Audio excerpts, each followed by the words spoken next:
कभी सोचा है कि एक ऐप फास्ट क्यों होती है और दूसरी स्लो? या फिर सेम काम के लिए एक एल्गोरिथम बेस्ट क्यों होती है और दूसरी वर्स्ट क्यों?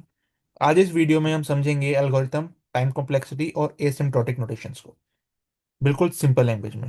हाय everyone, welcome back to my channel. मैं हूं सार्थक और आज का टॉपिक बहुत इंपॉर्टेंट है, जो कि स्पेशली डीएसए अगर आप कर रहे हैं उसके लिए, या इंटरव्यू इंटरव्यू प्रिपरेशन कर रहे हैं तो उसके लिए भी बहुत इंपॉर्टेंट टॉपिक है। So topic is algorithm. ठीक, एल्गोरिथम का मतलब होता है step by step process to perform some action. कोई भी एक्शन परफॉर्म करने के लिए step by step process is an algorithm, right? जैसे अगर मैं समझाना चाहूँ आपको तो एल्गोरिथम बेसिकली इंस्ट्रक्शंस का सेट होता है। जैसे मम्मी बोलती है कि गैस ऑन करो, ठीक है, क्या बोलती है, गैस ऑन करो, फिर उस पर कढ़ाई रखो, तेल डालो, सब्जी बनाओ। तो ये पूरी एल्गोरिथम है सब्जी बनाने की, ये चाय बनाने की, जैसे मैंने लास्ट वीडियो में बताई थी। तो ये पूरी एल्गोरिथम है, ठीक है। तो रियल लाइफ अगर एग्जांपल की मैं बात करूं, ये भी रियल लाइफ है, लेकिन अगर अगर मैं कंप्यूटर जो आप डेली यूज में यूज करते हो, नॉट लाइक दिस, जो आप कंप्यूटर रिलेटेड यूज करते हो, तो गूगल मैप्स जो रूट आपको रूट बताता है, वो भी एक एल्गोरिथम यूज करता है। एटीएम से कैश निकालना हो तो एल्गोरिथम यूज होती है। इंस्टाग्राम रील स्क्रॉल करनी हो तो आपकी एक एल्गोरिथम यूज होती है। बस फर्क इतना है कि कंप्यूटर्स के लिए स्टेप क्लियर और एग्जैक्ट होने चाहिए। तो मतलब आप सब्जी बना रहे हो तो जरूरी नहीं है ना तेल, सब्जी के बजाय अगर गोभी मटर बनाना है तो पहले मटर डालो या गोभी, ऐसा कुछ एग्जैक्ट नहीं है ना। बट कंप्यूटर में क्लियर होता है सब कुछ, हर स्टेप क्लियर और एग्जैक्ट होता है, ठीक है। समझ आया एल्गोरिथम का मतलब? अब देखते हैं प्रॉपर्टीज के बारे में। देखो प्रॉपर्टीज, एक अच्छा एल्गोरिथम होने की प्रॉपर्टीज क्या क्या होती हैं। ये कुछ प्रॉपर्टीज है, 1 2 3 4 5 6 7, 7 प्रॉपर्टीज है। एक एक करके देखते हैं। सबसे पहले आता है इनपुट। एल्गोरिथम जीरो या ज्यादा इनपुट ले सकता है। जैसे कैलकुलेटर में आप दो नंबर्स देते हो, ठीक है। इनपुट का यही मतलब है कि वो या तो जीरो इनपुट ले सकता है या फिर उससे ज्यादा, ठीक है। इनपुट लेता है एल्गोरिथम। आउटपुट, अगर हर एल्गोरिथम कम से कम एक आउटपुट तो देता ही है। रिजल्ट के बिना एल्गोरिथम का मतलब ही नहीं है कुछ, है ना। तो वो कुछ आउटपुट जरूर देगा। तो ये प्रॉपर्टीज हैं उसकी, आप समझ सकते हो। मैं बेनिफिट नहीं बता रहा हूँ, प्रॉपर्टीज बता रहा हूँ। अच्छा, डिफाइन डिफिन क्या है ये? डिफाइनेटनेस, यस सॉरी, है ना। हर स्टेप्स क्लियर होना चाहिए, इसका मतलब यही होता है। मतलब हर स्टेप जो है वो डिफाइन होना चाहिए, राइट। थोड़ा सा वेट करो, ये कंप्यूटर नहीं समझेगा, एग्जैक्ट लिखना पड़ता है। मतलब एवरी, देखो सिंपल मैं बताता हूँ। हर स्टेप जो है ना वो क्लियर होना चाहिए, बस बात ये है, इतनी सी है कि जो जो स्टेप आप लिख रहे हो वो एक समझने लायक बात होनी चाहिए। मतलब आपको समझ आए। एल्गोरिथम वही होती है जो एक ह्यूमन भी पढ़ सके, उसके थ्रू आप कोड लिख सको, ठीक है। फाइनाइटनेस मतलब ऑब्वियसली फाइनाइट होना चाहिए, वो ज्यादा बड़ा ना हो जाए भैया, टर्मिनेट होना चाहिए कहीं ना कहीं। इफेक्टिवनेस, कुछ ना कुछ इफेक्टिव होना चाहिए। हर स्टेप सिंपल और एग्जीक्यूटेबल होना चाहिए, मतलब सिंपल यही है इसका। करेक्टनेस मतलब क्या होता है? वैलिड इनपुट पे करेक्ट आउटपुट देना चाहिए, correct output for valid input. Generality, generality क्या होता है? Work for all valid inputs, not just one, के सभी वैलिड इनपुट्स के लिए ये काम करना चाहिए, right. Now move on to the next slide. ये आप, मुझे उम्मीद है कि आपको प्रॉपर्टीज और एल्गोरिथम की डेफिनेशन जरूर समझ आई होगी। अब देखते हैं। देखो परफॉर्मेंस एनालिसिस, आप जो एल्गोरिथम है उसे दो, उनकी उसकी परफॉर्मेंस दो मेजर्स में नापते हो। हम लास्ट वीडियो में पढ़ चुके हैं, स्पेस कॉम्प्लेक्सिटी और टाइम कॉम्प्लेक्सिटी, ठीक है। दो, अब ये क्या होती है ये हम देख लेते हैं। देखो टाइम कॉम्प्लेक्सिटी क्या होती है? द कंप्यूटेशन, आप अगर डेफिनेशन एग्जैक्ट देखना चाहो तो यही एग्जैक्ट डेफिनेशन है। The computational complexity that describes the amount of time an algorithm takes to execute a function of the size of the input. मतलब एक एल्गोरिथम कितना टाइम ले रही है, एक प्रोग्राम कितना टाइम ले रहा है एग्जीक्यूट होने में, वही टाइम कॉम्प्लेक्सिटी है। समझ रहे हो ये चीज? स्पेस कॉम्प्लेक्सिटी क्या है? The computational complexity that describe the amount of memory space required by an algorithm as a function of size of input. मतलब कितना स्पेस और memory, amount of memory space ले रही है कोई भी एल्गोरिथम या कोई भी फंक्शन उसको स्टोर करने के लिए। This is what a space complexity is. देखो मैं अगर सिंपल वर्ड में समझाऊं तो एल्गोरिथम को एग्जीक्यूट होने में कितना टाइम लग रहा है इनपुट साइज के अकॉर्डिंग, वो टाइम कॉम्प्लेक्सिटी होती है। जैसे एग्जांपल 10 एलिमेंट्स हैं तो वो फास्ट हो जाएगा। ठीक है, अगर वो मान लो, एक सेकेंड, देखो 10 एलिमेंट्स हैं अगर आपके पास तो वो फास्ट हो जाएगा। लेकिन अगर आपके पास 10 करोड़ एलिमेंट्स हैं तब क्या करोगे, वो स्लो होगा ना। मतलब सिंपल समझने की बात, इनपुट साइज के अकॉर्डिंग का मतलब ये है कि 10 एलिमेंट्स है तो वो फास्ट होगा, 10 करोड़ एलिमेंट्स है तो वो स्लो ही होगा, ऑब्वियस है। ठीक है। स्पेस कॉम्प्लेक्सिटी की अगर मैं बात करूं, अगर समझाऊं तो आपको एल्गोरिथम कितनी मेमोरी यूज कर रहा है, यही स्पेस कॉम्प्लेक्सिटी डिफाइन करता है। जैसे व्हाट्सएप लाइट वेट है, कम स्पेस लेता है, लेकिन गेम्स, आपने कुछ गेम खेली BGMI या पबजी या और कोई XYZ कोई बड़ी अच्छी गेम खेली तो वो ज़्यादा स्पेस लेती है। यही स्पेस कॉम्प्लेक्सिटी है। ठीक है, आई होप आपको समझ जरूर आया होगा। अच्छा, एक और चीज, ये चीज भी देख लेते हैं। देखो ये टेबल आपको इंटरव्यू में बहुत आपको हेल्प भी करेगा, और आपने देखा भी होगा शायद ये कहीं ना कहीं, कि आप टाइम कॉम्प्लेक्सिटी या स्पेस कॉम्प्लेक्सिटी इस तरह से लिखी जाती है: big of 1, big of log n, big of n, big of n log n, n square, x c to the power n, n factorial. ये इनको बोलते क्या है, ये मैं जस्ट पहले आपको दिखाना चाह रहा हूँ क्योंकि आप समझ जाओ, आपके दिमाग में रहे, हाँ हमने कुछ देखा था ऐसा। ठीक है, देखो आप इसका स्क्रीनशॉट ले लो या जो मर्जी आप लिख लो। जब बिग O 1 होता है तो उसको हम कांस्टेंट कहते हैं। ठीक है, कांस्टेंट टाइम कॉम्प्लेक्सिटी कहते हैं। लॉग एन है तो लॉगरिथमिक टाइम कॉम्प्लेक्सिटी है। बिग ऑफ एन है तो लीनियर टाइम है। एन लॉग एन है तो क्वासी लीनियर या लीनियरिथमिक है। एन स्क्वायर है तो क्वाड्रेटिक है, एक्सपोनेंशियल है, और एक फैक्टोरियल है। ठीक है, आप इसको स्क्रीनशॉट ले लो या फिर आप जैसे भी आप चाहो। अब आता है मेन चीज, एसिम्प्टोटिक नोटेशन। एक काम करते हैं, थोड़ा सा ना आपको पहले जो प्रीवियस स्लाइड है वो थोड़ा सा समझाने की कोशिश करते हैं दोबारा से। एक सेकेंड। हाँ, थिंक ये बताना चाहिए दोबारा से ना। देखो, कांस्टेंट टाइम मैं यही बता देता हूँ ताकि आगे जाके आपको याद रहे। कांस्टेंट टाइम क्या होता है, इनपुट साइज कुछ भी हो, टाइम सेम रहेगा। टाइम कॉम्प्लेक्सिटी की हम बात कर रहे हैं तो इनपुट साइज कुछ भी होगा, टाइम सेम रहेगा, उसे कहेंगे हम कांस्टेंट टाइम कॉम्प्लेक्सिटी। समझ आया? अब जैसे अगर एरे का फर्स्ट एलिमेंट को एक्सेस करना है, कोई एरे है 1 2 3, अब हमें इसे एक्सेस करना है तो कांस्टेंट टाइम है ना, फटाफट हो जाएगा। This is constant time complexity. Big of log n, logarithmic time complexity, ये क्या कहता है, हर स्टेप्स में इनपुट आधा हो जाता है इसमें। ठीक है, हर स्टेप्स में इनपुट क्या हो जाता है, आधा हो जाता है। जैसे बाइनरी सर्च इसका एक बहुत अच्छा एग्जांपल है। आप जब पढ़ोगे सब कुछ धीरे धीरे तो वहां समझ जाओगे आप। लीनियर टाइम, लीनियर टाइम में क्या होता है, इनपुट जितना बड़ा होगा उतना टाइम लगता है इसमें। अभी हमने पढ़ा था ना टाइम कॉम्प्लेक्सिटी, टाइम कॉम्प्लेक्सिटी क्या होता है, कौन सी एल्गोरिथम कितना टाइम ले रही है।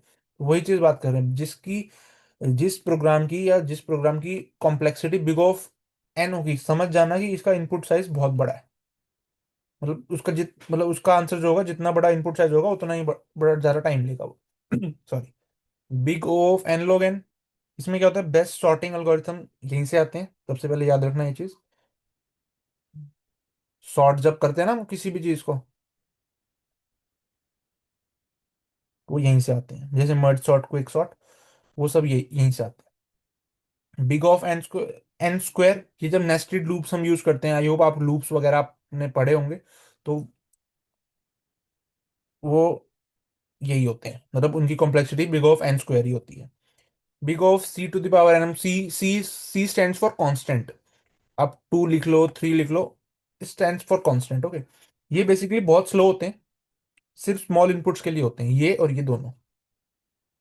ठीक है, स्मॉल इनपुट्स के लिए होते हैं, बहुत बहुत स्लो होते हैं ये। ठीक है, थोड़ा बेसिक मैंने मतलब इंट्रो देने की कोशिश की है, ब्रीफ में पढ़ेंगे इसको, सो डोंट पैनिक, पढ़ेंगे इसको हम ब्रीफ में। Now next is asymptotic notations. ठीक है, देखो अब मैं एक इंपॉर्टेंट कॉन्सेप्ट बता देता हूँ। हम देखो, एसिम्प्टोटिक नोटेशन क्या होता है, एसिम्प्टोटिक एनालिसिस बेसिकली हम एक सेकंड्स में टाइम मेजर नहीं करते, हम देखते हैं इनपुट बढ़ने पर स्टेप्स कैसे ग्रो करते हैं। इसका सिंपल मतलब देखो, डेफिनेशन पढ़ो, खुद समझ जाओगे। Asymptotic notation analysis are abstract notations for describing the behaviour of algorithm and determine the rate of growth of a function. ये तो होगी डेफिनेशन। आप ये पढ़ो। Asymptotic analysis helps us to understand how fast, how, ये ध्यान रखना, how fast और slow an algorithm becomes when the input size increases। मतलब जैसे जैसे हमारा जो इनपुट का साइज है वो बढ़ता जाएगा, बढ़ता जाएगा, बढ़ता जाएगा, बढ़ता जाएगा। ठीक है, जैसे जैसे वो बढ़ता जाएगा, तो एसिम्प्टोटिक एनालिसिस हमें हेल्प करेगा ये अंडरस्टैंड करने में कि कितनी जो है एल्गोरिथम जो है वो कितनी फास्ट है, कितनी स्लो है। ठीक है, मतलब जैसे जैसे हमारा इनपुट साइज बढ़ता जाएगा, एसिम्प्टोटिक नोटेशन हमें हेल्प करेगा ये समझाने में कि एल्गोरिथम कितनी फास्ट हो रही है या कितनी स्लो हो रही है। समझ रहे हो? जैसे जैसे इनपुट साइड बढ़ेगा, या तो फास्ट होगी या स्लो होगी, एक ही चीज होती है। तो वो एसिम्प्टोटिक नोटेशन हमें बताएगा कि क्या हो रहा है। समझ आया? यस। अब दोबारा बताता हूँ, एक मतलब एग्जांपल लेके या देखो, मशीन फास्ट हो या स्लो हो मैटर नहीं करता, लॉजिक कितना एफिशिएंट है ये मैटर करता है। ठीक है, मतलब मशीन जितनी भी फास्ट हो ये हमें मैटर नहीं करता ना, लेकिन उसका लॉजिक कितना फास्ट है ये हमें मैटर करता है। यही सिंपल इसका मतलब है। अब अच्छा, instead of checking time in second we focus how number of steps grows. Same same meaning. अच्छा, टाइप्स क्या है? टाइम कॉम्प्लेक्सिटी के टाइप्स हम पढ़ रहे हैं यहाँ पे, क्यों? अभी हम नेक्स्ट उसमें पढ़ते हैं। सबसे पहले हम टाइप्स पढ़ लेते हैं। Best case, average case, worst case. Best case क्या है? Best possible execution, normal execution, slowest execution. मतलब देखो सिंपल, आपको अगर मैं समझाऊं, ये एक एरे है 1 2 5 7 9 3। ठीक है, ये एक एरे है। आपको क्या करना है, आपको सर्चिंग करनी है यहाँ पे, और आपको बोला भैया सबसे पहले तीनों केस देखने, बेस्ट केस देखने। पहले आपको उसने बोला वन को सर्च करना है, आपने ट्रैवर्स किया, लीनियर सर्च लगाया, लीनियर सर्च लगाया आपने, आपको वन पहले ही स्टेप पे मिल गया। सबसे इजी यार, पहले स्टेप पे मिल गया, ज्यादा टाइम भी नहीं लगेगा, बेस्ट केस है ये तो। ऑब्वियसली आप आपकी क्लास में बच्चे हैं, आप अल्फाबेटिकली, मतलब आपको किसी एक्स बच्चे को ढूंढना है, एक्स रो में पूरी एक्स बच्चे, एक्स नाम का बच्चा है उसको ढूंढना है, तो वो सबसे आगे खड़ा है, तो आपके लिए तो बेनिफिट हो गया ना, आपको पूरी रो नहीं देखनी पड़ी। ठीक है, ये हो गया बेस्ट केस। अब बात करते हैं एवरेज, वर्स्ट केस की। वर्स्ट केस क्या है? स्लोएस्ट एक्सिक्यूशन, मतलब स्लोएस्ट एक्सिक्यूशन भी कह सकते हो, या आपको उसने बोला थ्री ढूंढना है मेरे को, तो भाई आप पूरा चेक करोगे, इसको चेक करोगे, इसको इसको इसको, बिल्कुल एंड में जाके मिलेगा, तो ये आपका एक वर्स्ट केस हो गया। ये रियल लाइफ एग्जांपल भी आप इसको मान सकते हो। थ्री जो है आपका वर्स्ट केस हो गया। और एवरेज केस आपको कहीं बीच में मिल गया, आपको फाइव बोला हुआ है, आपको थोड़ा सा ट्रेवर्स भी करना पड़ा, आपको एंड तक भी नहीं जाना पड़ा। This is your best case, average case. Binary search में भी हम इसका यूज करते हैं कहीं ना कहीं। ठीक है, ये थे आपके तीन केसेस। बेसिक अंडरस्टैंडिंग आपकी बनी होगी कि क्या बेस्ट केस होता है, क्या एवरेज केस होता है, क्या वर्स्ट केस होता है। ठीक है। अच्छा, ये आपका इस ग्राफ में क्लियरली दिखता है कि बिग ओ वन सबसे बेस्ट है। अभी हमने जब, अभी इससे पहले हमने वो, मैंने आपको समझाई टेबल, तो वहां दिखता है बिग ओ वन। ये कांस्टेंट है, आप देख रहे हो, ये कांस्टेंट है बिल्कुल। आप इनपुट साइज जैसे जैसे बढ़ रहा है, ये इनपुट साइज बढ़ रहा है ना, इनपुट साइज जैसे जैसे बढ़ रहा है, तो ये बिल्कुल कांस्टेंट है, तो मतलब ये सबसे बेस्ट है। Big of n log n, ये थोड़ी सी पहले तो सारी सेम रहती हैं, काफी हद तक तो ये रहती हैं, लेकिन जैसे मैंने बताया ना, जैसे जैसे इनपुट साइज बढ़ेगा, एसिम्प्टोटिक नोटेशन क्या होती है, जैसे जैसे इनपुट साइज बढ़ता है वैसे वैसे हम देखते हैं। जैसे जैसे इनपुट साइज बढ़ रहा है, तो देखो ये जो ब्लू वाली है, हाँ यहीं से जा रही है ना, देखो ये सीधी जा रही है, big of n, big of n log n, big of log n यहाँ जा रही है, एन लॉग एन ऐसे जा रही है, तो जैसे जैसे टाइम बढ़ता है वो बढ़ती जाती है, ये सबसे अच्छी होती है।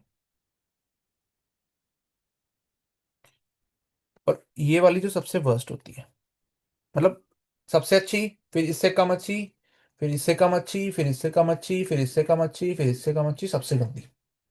ये समझ लो आप। ठीक है, ये अगर देखो, अगर आपके पे एग्जाम में आता है एसिम्प्टोटिक नोटेशन, तो आप उसको डिफाइन कर सकते हो और ये टेबल बना के आ सकते हो, आपको पूरे मार्क्स मिल सकते हैं, क्योंकि ये इंपॉर्टेंट टेबल है। ठीक है।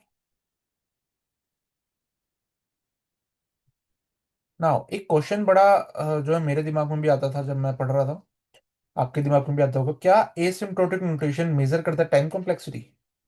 तो इसका आंसर है yes. Asymptotic notation is measures of time complexity.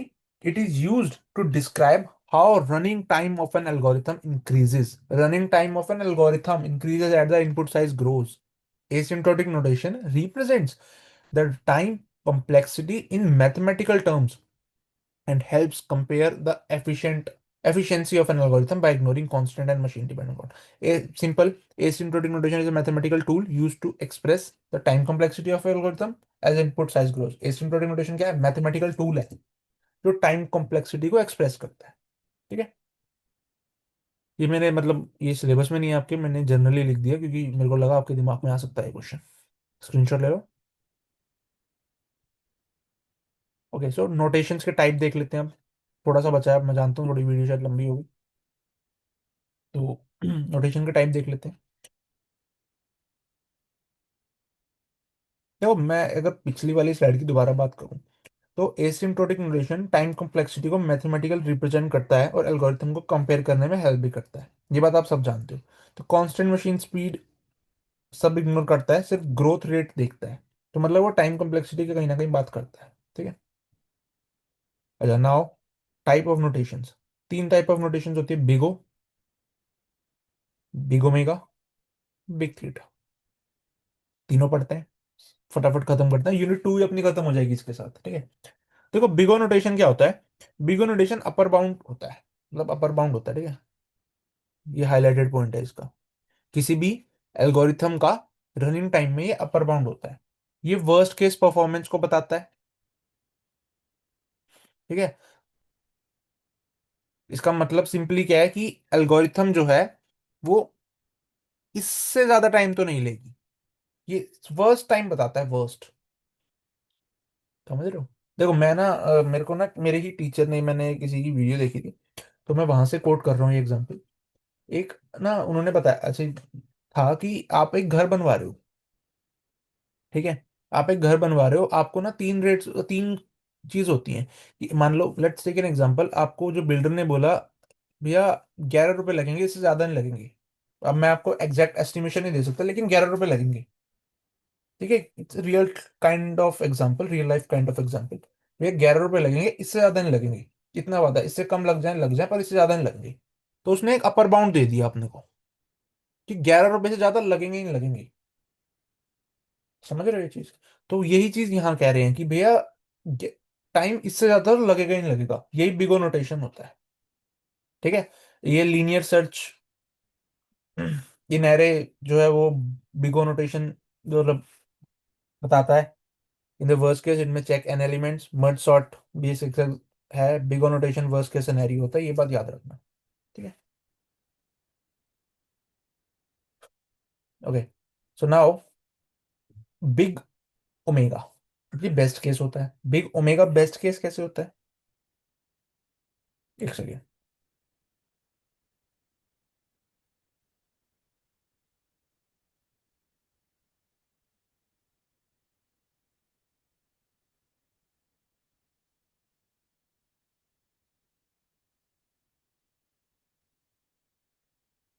Okay, तो देखो बिग ओमेगा क्या होता है? Define represent the lower bound of an algorithm running time. Best case performance होती है। Algorithm will take at least this much, कि इतना तो, एटलीस्ट दिस मच मतलब कि जैसे मैंने बताया कि 11 रुपए मैक्सिमम बताया, लेकिन उसने बोला, अब दूसरा केस उसने बोल दिया कि भैया 9 रुपए जो है वो लगेंगे, मतलब 9 रुपए तो लगेंगे ही लगेंगे एक घर बनाने में, उसने ये बताया कि 9 रुपए तो लगने ही लगने हैं। तो ये आपका हो गया बेस्ट केस, कि आपको जो है बता दिया उसने कि भैया मिनिमम इतने तो लगेंगे ही लगेंगे। ठीक है। ये एक बेस्ट केस सिनेरियो होता है, ये बात आप याद रख सकते